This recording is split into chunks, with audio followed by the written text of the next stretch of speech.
Hi friends, పట్టణాలకి విలేజెస్కి తేడా ఏంటో తెలుసా? విలేజెస్లో మనం ఏది తినాలనుకుంటే అది తినవచ్చు. అది ఏమంటారు, కొనుక్కొని తినాల్సిన అవసరం లేదు.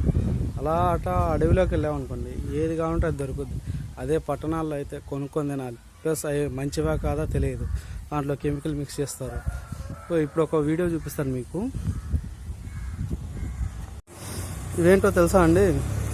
ఈత పళ్ళు అంటారు. నేను ఇవి తిని దాదాపు 15 ఏళ్ళు అవుతుంది. 15 ఏళ్ళు అంటే హైదరాబాద్ అంటే సిటీలో ఉండడం వల్ల నేను తినలేకపోయాను. ఈసారి ఇది ఊరికి రాగానే దొరికాయి చెట్లకి. ప్యూర్ అండి, చాలా బాగుంటాయి ఈత పళ్ళు. ఇలాంటివనే కాదు, సీజన్కి తగ్గట్టు. ఇప్పుడు ఒక్కో సీజన్లో ఒక్కోటి, నేరేడు పళ్ళు కానీ, యాలక్కాయలు కానీ, ఇలా చెప్పుకుంటూ పోతే మామిడికాయలు, జామకాయలు, ఈచ్ అండ్ ఎవ్రీథింగ్ విలేజెస్లో ప్రతి ఒక్కటి తినొచ్చండి.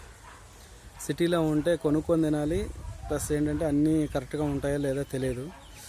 మీలో ఎంతమంది విలేజెస్ అయితే ఉన్నారో ఎంతమంది కామెంట్ చేయండి.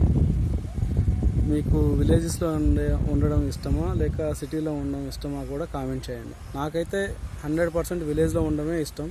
ఎందుకంటే విలేజ్లో ఉన్నంత ప్రశాంతత, మంచి వాతావరణం సిటీలో అయితే ఎక్కడా దొరకదు.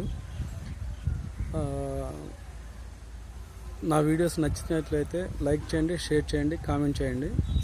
మర్చిపోకుండా సబ్స్క్రైబ్ చేయండి. Thank you.